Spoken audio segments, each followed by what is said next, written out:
अस्सलाम वालेकुम एवरीवन, कैसे हैं आप सब लोग। उम्मीद है सब ठीक ठाक होंगे। आज मैं बनाने लगी हूँ चिकन हलीम की रेसिपी, वो भी शान के मसालों के साथ। तो चलें मैं स्टार्ट करती हूँ और आपको दिखाती हूँ कि इस बॉक्स में से क्या क्या निकलता है और इसको किस तरह से यूज़ करके हम हलीम बना सकते हैं। तो ये है शाही हलीम का बड़ा पैक। तो इसके अंदर से पहले ये निकलेगा इसके एक मसाला, और ये जो दूसरा बॉक्स है ये है इसकी दालों वाला। इसके अंदर सारे के सारे जो दालें वगैरह हैं उन्होंने अच्छे से पीस के उसको मिक्स करके इसमें ऐड किया होता है। तो चले स्टार्ट करते हैं कि सबसे पहले क्या करना है। सबसे पहले मैंने एक बड़े साइज़ का पैन लिया है, मैंने नीचे फ्लेम ऑन कर दी है। अब मैं इसके अंदर ऑयल ऐड करूँगी, तकरीबन 1 कप के करीब। जब ऑयल अच्छे से गर्म हो जाएगा फिर इसके अंदर मैं प्याज कट कर। तो जब ऑयल अच्छे से गर्म हो जाएगा इसके अंदर मैंने प्याज ऐड करती हूँ, जो मैंने 2 चॉप किए हुए हैं, तो वो मैं इसके अंदर ऐड करती हूँ। प्याज़ों को मैंने ऐड कर दिया है। इसको अब तब तक पकाएंगे जब तक इसका कलर जो है वो थोड़ा चेंज नहीं हो जाता। इस टाइम पे आके जब प्याज थोड़े से अच्छे से पकना शुरू हो जाएंगे, जब इसका थोड़ा सा कलर चेंज हो रहा होगा, तब इसके अंदर अदरक लहसुन का मैं पेस्ट ऐड कर दूँगी।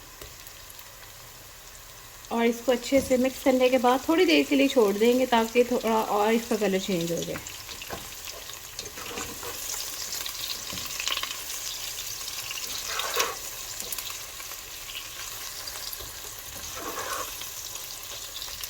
ये देखें, जब इस तरह का थोड़ा सा कलर चेंज हो चुका होगा तो मैं अब थोड़े से प्याज जो हैं वो बाहर निकाल लूँगी, ताकि जो लास्ट में इसकी टॉपिंग करनी है उसमें काम आ जाए।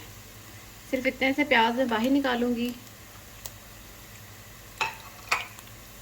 और ये बाकी जो बचे हुए प्याज हैं इसको इसके अंदर मैं अब चिकन ऐड करती हूँ। पहले इसके अंदर मैं 3 जो है वो ग्रीन मिर्ची ऐड करूँगी ताकि इसका फ्लेवर भी अंदर आ जाए। मेरे पास यहाँ पे बोनलेस चिकन है 450 ग्राम, तो मैं ये भी इसके अंदर ऐड कर दूँगी। इसको अच्छे से हिलाऊंगी।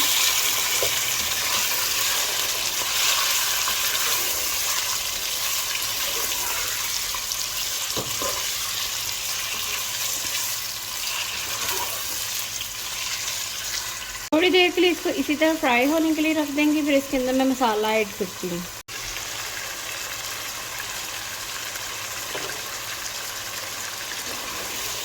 चिकन जो है वो अच्छे से फ्राई हो चुका है, बहुत ही प्यारी खुशबू आ रही है प्याज, ग्रीन मिर्च और चिकन जब अच्छे से भून जाता है उसकी।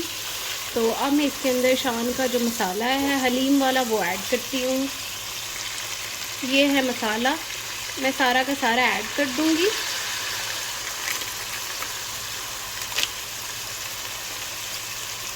अब इसको अच्छे से मिक्स करेंगे।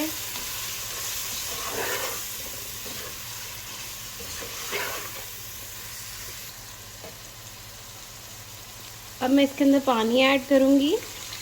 मैं पानी थोड़ा सा बॉईल करके ऐड करती हूँ ताकि जो है चिकन अच्छे से गल जाए।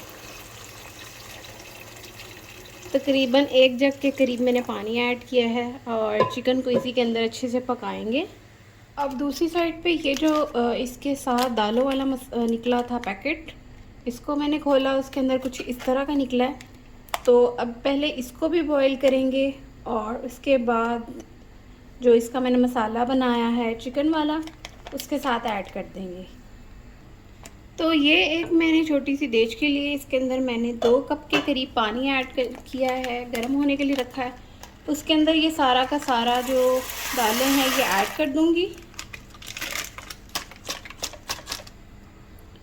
और इसको अच्छे से मिक्स करके अच्छे से पकने के लिए रख दूंगी। ये अच्छे से बॉईल हो जाएंगी, उसके बाद मैं आगे का प्रोसेस आपको बताती हूँ कि क्या क्या करना है। ये चिकन जो बॉईल किया हुआ था इसको मसाले के अंदर अब इसके छोटे छोटे पीसेस बनाते हैं, रेशेदार, जो हलीम के अंदर डाल सकेंगे।